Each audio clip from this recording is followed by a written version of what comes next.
Chemical weapons की बात है ना, केमिकल जो उसके लिए मिसाइल्स के लिए वो खतरनाक है कि उस पर वो इम्प्लीकेट कर सकते हैं ईरानियंस के मिसाइल प्रोग्राम को या चाइनीज को। ये सबको पता है कि चाइनीज और रशियंस जो है वो पहले दिन से इस जंग का हिस्सा हैं, वो किसी न किसी से सपोर्ट कर रहे हैं। ऑलरेडी इस पे इक्विपमेंट जो है वो चाइनीज दे रहे हैं और इंटेलिजेंस रशियंस दे रहे हैं, ये तो पहले भी बात हो रही थी।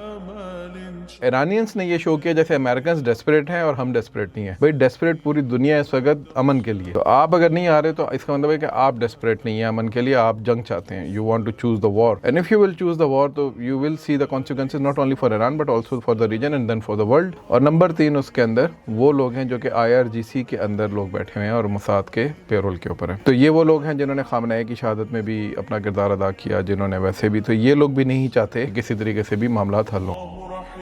IRGC के बैक्ड एक एंकर साहब, तजियाकार साहब पाकिस्तान को और आसिम मुनीर को अमेरिकन पपेट कह रहे हैं ईरान के चैनल पे बैठ के। वो ईरान जिसकी हम पजीराई भी कर रहे हैं, सारी चीज़ें कर रहे हैं, वो उधर बैठ के हमारे बारे में बातें कर रहे हैं। तो आपको क्या लगता है, आप फारसी बोलते हैं तो फारसी हमें समझ नहीं आती। 100 बंदा तो पाकिस्तान, अगर वो एक कंपाउंड में बैठे हों तो 40-45 तो पाकिस्तान एक मिसाइल में मार देते हैं उनके। 100 बंदा पकड़ के वो हमें, मतलब जहाँ पे 18,000 TTP का फाइटर बैठा हो, 18 से 20,000, उधर 100 बंदे को पकड़ के आप हमें ये दिखा रहे हैं कि आपने कोई बहुत बड़ी कार्रवाई की है। तो गज़वुल हक़ मैंने आपको पहले कहा था प्रोसेस है, इट्स गोइंग। तो पाकिस्तान तो कर रहा है कार्रवाई ना उसके ऊपर, वो तो भी ईरान की वजह से हमने थोड़ा सा इसको स्केल डाउन किया हुआ है। बट अगर अल्लाह ना करे इसमें कोई ज़्यादा बड़ा नुकसान हो जाता, फिर हम देखते हैं कि फिर पाकिस्तान दोबारा काबुल और कंदहार और पंजशेर का क्या हाल करता। उनको 12:30 बजे जो है वो ट्रंप का बयान आ गया पाकिस्तानी। हम इनको टाइम देते हैं एक यूनिफाइड रिस्पॉन्स का, ठीक है, जब तक ये यूनिफाइड रिस्पॉन्स नहीं देते। और उसने कोई डेडलाइन नहीं रखी, उसने ये नहीं कहा कि 2 दिन 4 दिन 1 हफ्ता 2 हफ्ते, उसने कहा जब तक आप नहीं करते। अब उसके अंदर वो कल अटैक कर सकता है, वो चाहे तो 2 महीने ना करे। अस्सलाम वालेकुम नाज़रीन, मुअम्मर क़ज़ाफ़ी को तो फिर हाजिर है Salman Javed official YouTube channel पर। रोज़ाना की तरह सर सलमान जावेद साहब हमारे साथ मौजूद हैं। अस्सलाम वालेकुम सर। क्या वालेकुम सलाम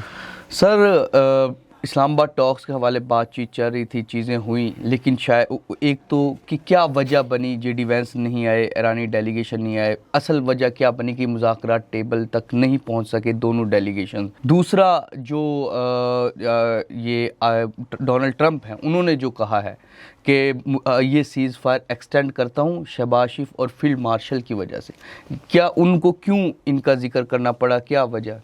देखिए, पाकिस्तान चूँकि इस वक्त मीडिएटर और फैसिलिटेटर है और इसमें हमें बहरहाल इस बात का पूरी दुनिया ने क्रेडिट दिया है कि हमने दुनिया को एक बहुत बड़ी जंग या तबाही के दहाने से वापस हम खींच के लेकर आए थे आज से 2 हफ्ते पहले। और उस वक्त बहुत ज़्यादा पजीराई भी हुई। फिर पाकिस्तान में पहला राउंड भी हुआ टॉक्स का, उससे पहले प्रोसेस शुरू हो गया, फिर टॉक का राउंड हुआ, फिर उसके बाद प्रोसेस चलता रहा। फिर ये बात हुई कि सेकंड राउंड होगा और उसके बाद आपने देखा कि पूरे पाकिस्तान में जिस तरह की वो लॉकडाउन उधर इस्लामाबाद में जिस तरह के मसाइल चल रहे थे, अभी भी चल रहे हैं, आज भी चल रहे हैं, बल्कि आज भी DC का नोटिफिकेशन आया हुआ था कि रेड जोन आज भी बंद रहेगा।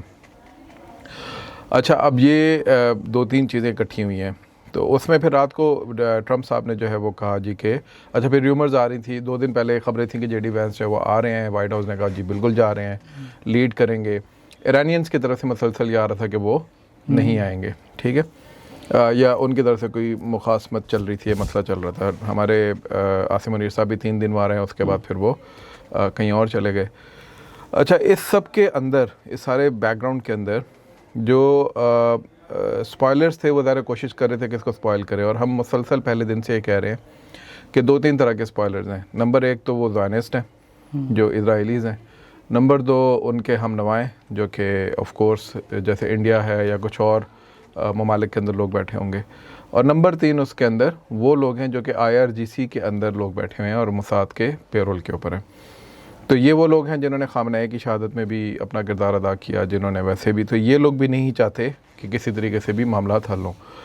तो उन्होंने देखे ना इस तरह के इक़दाम किए स्टेट ऑफ हॉर्मुज़ को बंद करने का, जिसको बुनियाद बना के फिर अमेरिका ने कहा जी हम भी ऊपर एक और ब्लॉकेट लगा देंगे। न्यूक्लियर वाली बात के ऊपर फ़ौरन पुल आउट कर लेना। इस्लामाबाद टॉक्स का जब पहला राउंड हो रहा था तो उस वक्त भी जैसे ही IRGC के 3-4 कमांडर आए हैं, टॉक्स सबअटैच होगी, उन्होंने उल्टा JD वैंस पर डाल दिया जी के कुशनर ने, और उसने सबअटैच करा, उन्होंने भी कराया होगा।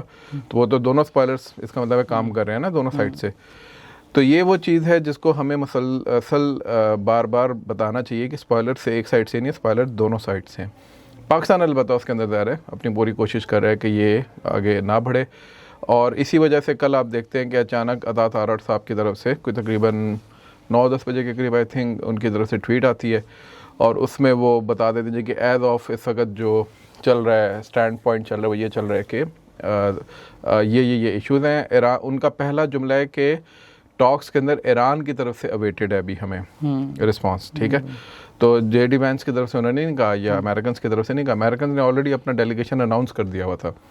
सो मच सो कि ट्रंप ने यहाँ पे जो न्यूयॉर्क पोस्ट की बड़ी मशहूर हुई है आजकल, कैटलिन मेरा ख्याल है नाम उसका, तो वो जर्नलिस्ट को ने ये ट्वीट भी किया कि ट्रंप ने मुझे ये बताया कि अगले चंद घंटों में जेडी वैंस पाकिस्तान में होंगे। तो अगर ये सब कुछ अमेरिकन की तरफ से हो रहा था तो हमें बेशक अमेरिकन अच्छे लगते हैं ना लगते हैं, वो टॉक्स के लिए आ रहे थे। ईरानियंस ने ये शो किया जैसे अमेरिकन डेस्परेट हैं और हम डेस्परेट नहीं हैं। भाई डेस्परेट पूरी दुनिया इस वक्त अमन के लिए, तो आप अगर नहीं आ रहे तो इसका मतलब है कि आप डेस्परेट नहीं हैं अमन के लिए, आप जंग चाहते हैं, you want to choose the war.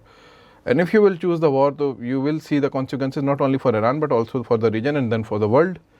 तो आप इस तरफ लेके जाना चाहते हैं चीज़ को, तो इस तरफ कौन लेके जाना चाहता है ये हम सबको पता है। तो आप उनके ट्रैप के अंदर फंस के ये वाली हरकतें कर रहे हैं। फिर कल ईरान के मुख्तलिफ अकाउंट से जो है वो पाकिस्तान के मतलब भी हर्जा सराई शुरू हो गई।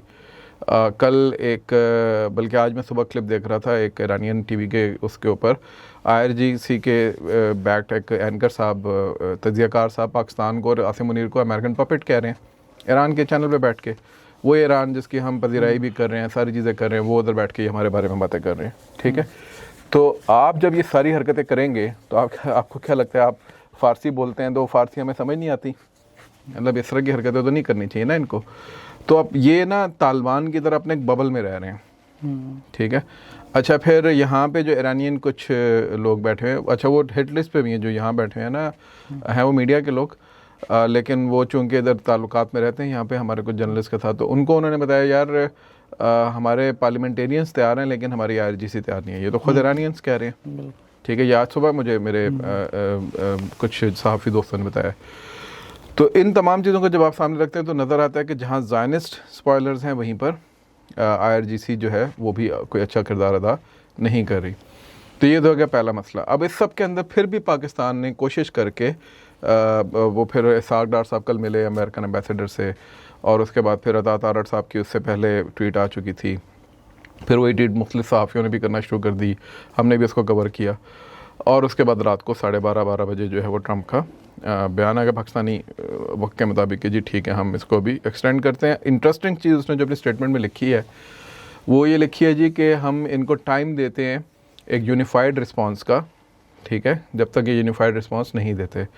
और उसने कोई डेडलाइन नहीं रखी उसकी, उसने ये नहीं कहा कि 2 दिन 4 दिन 1 हफ्ता 2 हफ्ते, उसने कहा जब तक आप नहीं करते। अब उसके अंदर वो कल अटैक कर सकता है, हाँ अटैक तो वो अब तो कर सकते हैं, अब वो कर सकता है, वो चाहे तो 2 महीने ना करे, ठीक है, लेकिन ब्लॉकेट जारी रहेगा तो उसका उल्टा नुकसान किसको होगा, ईरानियंस को। और ये ईरानियंस को पता चलना शुरू हो गया है, क्योंकि जब आप पहले इनका मजाक उड़ा रहे थे ना कि कैसे ब्लॉकेट करेंगे, अब वो देखें ना एक शिप नहीं आपकी बाहर जाने दे रहे। तो जब आपके शिप्स नहीं आएंगी, जब आपकी शिप्स नहीं जाएंगी और चाइनीज़ को जितना इसमें नुकसान होगा तो प्रेशर किस पे पड़ेगा। तो अमेरिकन अब खेल रहे हैं। फ्रैंकली मुझे ये बात कहते हुए थोड़ी सी तकलीफ़ भी हो रही है अपने ईरानी भाइयों के लिए और अपने लिए भी ख़ास तौर पे। हम अमेरिकन को कोई बहुत अच्छी वो नहीं समझते कि वो हमारे हक़ में कोई बहुत बेहतर है, लेकिन वो उन्होंने फंसा लिया इनको। मैंने आप लोगों को पहले कहा था कि ये अपने जो जंग के मकासद अमेरिका उधर वापस घुमा के बात ले आएगा, और वो ले आया है। तो ये किसकी बेवकूफ़ी से हुआ, ईरान और IRGC की बेवकूफ़ी। तो अब उनको मेरा ख्याल है कि थोड़ा सा अपने ऊपर गौर व फिक्र करना चाहिए इस मामले के ऊपर। दूसरा, ज़ाहिर है ट्रंप ने फील्ड मार्शल साहब का, आसिम मुनीर साहब का और शहबाज शरीफ साहब का इसीलिए नाम लिया क्योंकि एफर्ट सारी पाकिस्तान की चल रही है इसके पीछे। पहले भी वाइट हाउस ने यह बयान दिया था कि the only mediator between us is Pakistan, और यही ईरान ने भी कहा था कि हमें अगर किसी के ऊपर एतबार है तो वो पाकिस्तान है। मेरा ख्याल है ईरान के अंदर से ये जो गुस्सा या ये जो बातें आ रही हैं, एक तो जहाँ पे वहाँ स्पॉयलर्स मौजूद हैं वो लोग दिलवा रहे होंगे बयान IRGC के लोगों से। दूसरा वो मेरा ख्याल है जो हमने पिछली वीडियो में बात की थी ना कि उन्होंने शायद ऑफ़र किया कि पाकिस्तान यूरेनियम वाले मसले में हमें हेल्प आउट कर दे, बेल आउट कर दे। तो ज़रा पाकिस्तान ये वाली हरकत नहीं करेगा। तो अगर करेगा तो उसको फिर अपनी पूरी डॉक्ट्राइन को चेंज करना पड़ेगा, उसको अपनी न्यूक्लियर डॉक्ट्राइन चेंज करके सिक्योरिटी अम्ब्रेला बढ़ानी पड़ेगी, विच पाकिस्तान कैन नॉट अफोर्ड, ठीक है। तो ये तो बिल्कुल ऐसे लग रहा है जैसे पाकिस्तान के न्यूक्लियर प्रोग्राम को किसी तरीके से घसीटने की कोशिश हो रही है इस पूरे जंग के अंदर। तो ज़ाहिर है Pakistani will be very very careful about it. तो इस सारी चीज़ को सामने रखते हुए अब अगले कुछ दिन जो हैं वो हमारे लिए काफ़ी वो होंगे, जिसे कहते हैं कि अहम होंगे, इम्पोर्टेंट होंगे। अच्छा सर, दूसरा अमेरिकन एक खातून है निकी हेले, उन्होंने कहा है कि मतलब उनको जो भी सोच थे, अब पता नहीं कितनी कोई इसमें सदाकत है या नहीं है, उनका कहना है कि एक ईरानियन शिपमेंट चाइना से आई है और वो चाइना की तरफ ईरान की तरफ जा रही है और उसमें कुछ केमिकल जो मिसाइल्स में यूज़ होते हैं वो पाए गए हैं। इसको आप कैसे देखते हैं? चाइना के हवाले से ये तो था कि वो कोई ना कोई हेल्प, कोई ना कोई चीज़ कर रहे हैं ईरान के साथ, लेकिन इस तरह की जो ये एक बात निकली है, इसमें कितनी सदाकत हो सकती है और क्या इसका बैकग्राउंड हो सकता है? निकी हेले का असल नाम है निम्रता रंधावा। अच्छा अच्छा, ये शायद आप लोगों को नहीं पता। नहीं, बिल्कुल नहीं। ये इंडियन अमेरिकन है और प्रेसिडेंशियल कैंपेन के अंदर भी ये मौजूद रही है और ये यूएन के अंदर परमानेंट रिप्रेजेंटेटिव के तौर पे भी मौजूद रही है अमेरिका की तरफ से। प्रॉपर ज़ायनिस्ट है, प्रॉपर हिंदुत्व की प्रचारक है और मोदी के बड़े करीब है। ठीक है, तो इसकी जो भी आप इस तरह की स्टेटमेंट हो उसको ज़रा पिंच ऑफ सॉल्ट के साथ लें। इसमें कोई शक नहीं है कि अमेरिकन भी, डीप स्टेट या अमेरिकन इस्टेब्लिशमेंट या CIA या पेंटागन ने भी इसको कहा होगा, लेकिन मेरा ख्याल है कि उसके अलावा इसका ये जो बैकग्राउंड है, इंडियन बैकग्राउंड, इसको ज़रूर मद्देनज़र रखें। और इसने बड़ी कोशिश की है ट्रंप एडमिनिस्ट्रेशन के अंदर बैठ के पाकिस्तान और अमेरिका के ताल्लुकात भी ख़राब कराने की। ठीक है, और फिर मिडल ईस्ट के हवाले से जो इसकी पॉलिसी है वो बिल्कुल वही है जो इजराइल की पॉलिसी है। इसकी एक बहुत मशहूर इसका एक क्लिप है जिसके अंदर इजराइल के हक़ में कोई रेजोल्यूशन थी जो अमेरिकन ने पेश की और वो फिर हाथ खड़ा करते हैं ना यूनाइटेड नेशन में कि कौन कौन, पूरे राउंड टेबल पे सिवाय इस निकी हेली के किसी का हाथ नहीं खड़ा था और इसने फिर उठते उठते बाकायदा धमकियाँ लगाई थी यूनाइटेड नेशन को। ठीक है, तो ये खैर इसका एक बैकग्राउंड है। तो निम्रता रंधावा अगर हम कह लें तो ज़्यादा बेहतर है। तो निम्रता रंधावा साहबा की ये जो ट्वीट है ये ज़ाहिर है किसी न किसी उनसे करवाई है, उनको किसी ने कही होगी, लेकिन साथ ही साथ इनका अपना भी एक इसके अंदर एजेंडा मौजूद होगा। अच्छा, दूसरा ये कि चाइनीज़ को इसमें घसीटने का, हम तो ऑलरेडी ये कह रहे हैं चाइना तो कभी भी निगोसिएशन वाली चीज़ के अंदर आएगा ही नहीं, क्योंकि वो ऑलरेडी पार्टी है इसके अंदर, ये सबको पता है। ये सबको पता है कि चाइनीज़ और रशियंस जो हैं वो पहले दिन से इसकी इस जंग का हिस्सा हैं, वो किसी न किसी से सपोर्ट कर रहे हैं। ऑलरेडी इस पर मुख्तलिफ जो जरीदे हैं वेस्टर्नर्स के और ये अमेरिकन्स के, उन्होंने ऑलरेडी इस पर ख़बरें की हैं कि जी के इक्विपमेंट जो है वो चाइनीज़ दे रहे हैं और इंटेलिजेंस रशियंस दे रहे हैं। ये तो पहले भी बात हो रही थी, तो उन्होंने कोई ख़ास नई बात नहीं बताई। हाँ, इसमें उन्होंने जो केमिकल वेपन्स की बात की है ना, यानी केमिकल्स जो उसके लिए मिसाइल्स के लिए, वो ख़तरनाक है कि उस पर वो इम्प्लिकेट कर सकते हैं ईरानियंस के मिसाइल प्रोग्राम को या चाइनीज़ को। तो मेरा ख्याल है कि इसको ज़रा थोड़ा सा, दूसरा ये कि शिपमेंट अगर इस तरह की भिजवानी है तो चाइनीज़ के पास तो और भी रास्ते हैं, बहुत रास्ते हैं ऐसे ही। ठीक है, तो उनमें समुंदर से भिजवाना था उसको। तो मेरा ख्याल है कि थोड़ा सा एग्जैजरेट कर दें। केमिकल्स किसी एक चीज़ में तो नहीं इस्तेमाल होते हैं, केमिकल्स तो आपके फर्टिलाइजर्स में इस्तेमाल होते हैं, केमिकल्स तो आपके और बहुत सारी चीज़ों में इस्तेमाल होते हैं। तो सिर्फ इस बात पे बुनियाद कर लेना कि जी को शिपमेंट केमिकल्स की थी और चाइना से आ रही थी, हो सकता तो है वो शायद वो मिसाइलों के लिए थी। बिल्कुल हो सकता है ना, ये अमेरिकन ऑडियंस के लिए ज़्यादा, और या CIA या एस्टेब्लिशमेंट ने ज़रा वो डालने के लिए कि जी कि हमें पता। अब ये उस वक्त हो रहा है जब ट्रंप ने 15 तारीख को जाना है चाइना, अब आप इसको ज़रा उधर जाके मिलाएं तो ये उसके उस विजिट को भी सबोटैच करने की कोशिश है। जैसे कौन कराना चाहेगा? बिल्कुल इजराइल कराना चाहेगा, इंडिया कराना चाहेगा। उसमें परफेक्ट प्लेसमेंट किसकी उन्होंने करवाई है? निम्रता रंधावा साहब। निम्रता रंधावा साहब, बिल्कुल। अच्छा सर, दूसरा अगर हम अपने पड़ोस की बात कर लें, बनू में उन्होंने अटैक किया जिसका उनको भरपूर जवाब मिला। उससे अगले दिन या उसी रात अगर हम कह लें तो अफ़गानिस्तान के अंदर 60 TTP का उन्होंने कहा है तालिबान ने कि हमने उनको गिरफ्तार कर लिया। 60, अच्छा 100 का, लेकिन मुझे जो पता लगा वो 60 का था। तो वो क्यों गिरफ्तार किए? TTP तो ये तो छोड़ना ही नहीं चाहते TTP को, ये जो TTP का साथ देना चाहते हैं। मेरा नहीं ख्याल ये कोई बहुत बड़ी कार्रवाई है। ठीक है, 100 बंदा तो पाकिस्तान, अगर वो एक कंपाउंड में बैठे हों तो 40-45 तो पाकिस्तान एक मिसाइल में मार देते हैं उनके। तो 100 बंदा पकड़ के वो हमें, मतलब जहाँ पे 18,000 टीटीपी का फाइटर बैठा हो, 18 से 20,000, उधर 100 बंदे को पकड़ के आप हमें ये दिखा रहे हैं कि आपने कोई बहुत बड़ी कार्रवाई की है। दिखाना यही चाह रहे हैं, और इंटरनेशनल 100 बंदे तो कोई मसला ही नहीं है यार। 100 बंदे को तो आप इतनी बड़ी लॉट के अंदर से उठा के आप पकड़ेंगे तो वो तो एक दिखाने के लिए उन्होंने किया, और वो भी फुट सोल्जर्स को। या तो ये हो ना आपने कोई मिडिल टीयर के कमांडर को उठाया हो, या टॉप कमांडर्स में तो कोई 3-4 को उठाया हो, तो हम कहें हाँ यार बाकी बड़ा कोई इन्होंने सख्ती शुरू कर दी है। दूसरा जीडीआई ये कार्रवाई कर रही है, जीडीआई जिनको पाल रही है वही कार्रवाइयाँ कर रही है। तो मतलब ये नहीं ये बेवकूफ़ बना रहे हैं, ये कार्रवाई पहले भी करते रहे, बल्कि पहली कार्रवाइयों में तो ये फिर भी कोई मिडिल टीयर के कमांडर्स भी उठा लेते थे। तो इस वाली कार्रवाई में तो उन्होंने टोटल 100 बंदा वो वाला उठाया जो बेचारा फुट सोल्जर है। तीसरी चीज़ ये कि अगर इस तरह की कोई वर्डिक्ट आएगी ना तो भाई वो काबुल से नहीं आएगी, वो कंधार से आएगी। ठीक है, काबुल है इनका पॉलिटिकल ऑफिस, कंधार है इनका स्पिरिचुअल ऑफिस। कंधार से आने का मतलब ये है कि इट इज़ नाउ यानी समथिंग जिसके ऊपर अब आप आगे पीछे नहीं हो सकते। बेशक अंदर के जो भी इख्तलाफात हों, तालिबान की ऑर्गेनाइजेशन स्ट्रक्चर में उसकी फिर इम्प्लीमेंटेशन होना शुरू हो जाएगी। ठीक है, काबुल से आने का मतलब ये है कि ये डिसेप्शन है, बिल्कुल, कि भाई पॉलिटिकल वो एक है ना मनूवरिंग, कि भाई हाँ देखें वो चाइना को दिखाने के लिए और पाकिस्तान को दिखाने के लिए और दुनिया को दिखाने के लिए। तो इसका मैं इससे कोई बहुत ज़्यादा उम्मीद नहीं रखता कि ऐसा क्योंकि चीज़ होगी।